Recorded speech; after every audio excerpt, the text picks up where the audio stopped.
Well, we turn now to new details on Donald Trump's fraud trial, which is wrapping up in New York City. Let's go to Washington Post political reporter Leanne Caldwell. Leanne, morning to you. Thank you for your time. Let's start with the court case. So Donald Trump was blocked from delivering his own closing argument. Why exactly was that?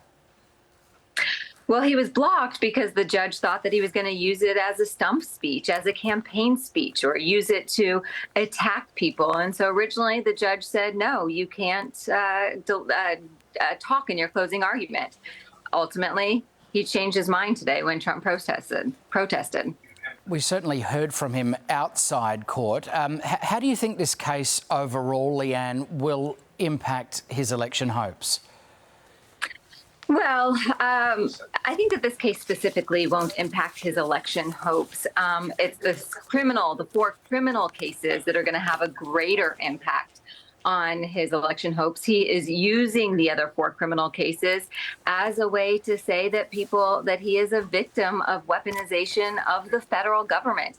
Now, today in those closing arguments, he told the judge that it is a fraud on me.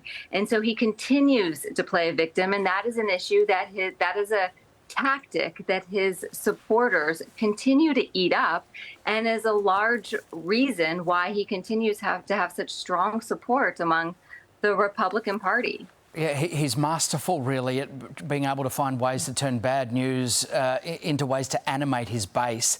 On the campaign trail, a vocal critic of Trump, Chris Christie, has pulled out of the race. He was also caught on hot mic with some pretty candid predictions.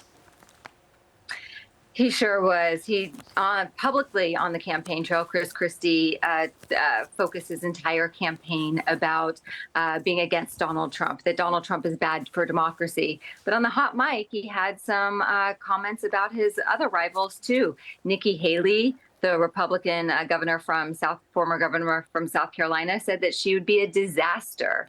And then Ron DeSantis, that he is terrified. And so it doesn't look like Chris Christie is going to endorse any of his challengers just yet. Just quickly, Leanne, there is this increasing speculation that First Lady Michelle Obama could enter the race. Any truth to this? How far-fetched is it? Yeah, I don't think that there's much truth to that. The speculation increased when she made some comments in the media saying that she is terrified about the 2024 election and the result of it.